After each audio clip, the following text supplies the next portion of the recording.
Sanibonani nonke. Namhlanje ngikhuluma noShangase la ngimi nenduna induna yensizwa ngaphansi kwenkosi uShangase esigodini saseMbobo. Nduna sacela uyithule kubabukeli. Cha, uShangase lo oyinduna yensizwa esigodini saseMbobo ophethe amabutho aseMbobo. uShangase umdlalo ubukithi. Yebo, ngokubuka kwakho nje nduna umcimbi ubunjani uba muhle. Ngizothe emphakathini wakaMkhizwane nomphakathi obusambele umdlalo bomuhle kakhulu ngibonge kakhulu. Ngizophinda ngibonge futhi amabutho kaMkhizwane ngendlela abephume ngayo. Ngiphinde ngifise la ngenilanga hayi mhlawumbe ukuthi azophumela kaMkhizwane kaShangase kuphela. Namaphi amabutho ngifisa aphume bese ngibonga namabutho wonke ekade efikile ngamakhosi ngithi nangilanga uma swabiza kaMkhizwane aphinda aphumelele uma ukuthi mhlambe khona la angabonanga kahle khona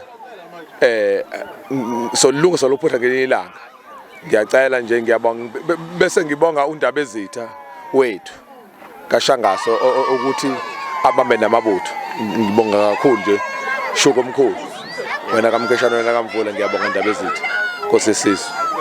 Siyabonga nduna ngoba siyawazi umsebenzi wokuba induna umsebenzi ongekho lula. Iziphi mhlawumbe ingqinamba obhekene nazo ngokuphatha amabutho ngoba phela mose uphethe amabutho kusuke kufana nokuthi uze ubambe igoli bese ngezandla. Izolo ngithole kanzima kakhulu amabutho kaShangase abemaningi kakhulu. KaShangase siyinduna ezu7 induna bezikhona izolo bezu6 eyodwa uGwala naye ube nomcimbi esigodini sakhe ube ngashisko sakhe ngendlela amabutho asigabhile kakhulu abengaphezulu kwethu sithole kanzima sizinduna sonke sizama ukucontrol amabutho ngoba phela amabutho ufuna siwa control kodwa ke sibonge ngoba ahloniphile amabutho kodwa nje sisebenzile ngendlela uMkhizwane obuphume ngayo.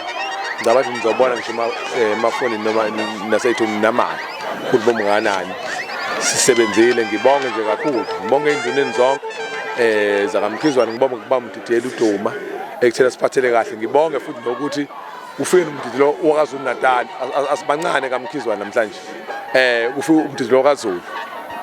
Sibonge baba ukuthi ubaba wethu sonke thina kaZulu emabuthweni uthi ube khona uMkhizwane shuthi namhlanje nazo uShangase uthi awumncane mkhulu sifikile abantwana bonke abantu kodwa nje bengelula kodwa ke induna ngokubambisana noBamdidiyela wethu uBabduma sikwazile ukuthi amabutho kugcina umcimbi uhamba ngohlelo lwawo.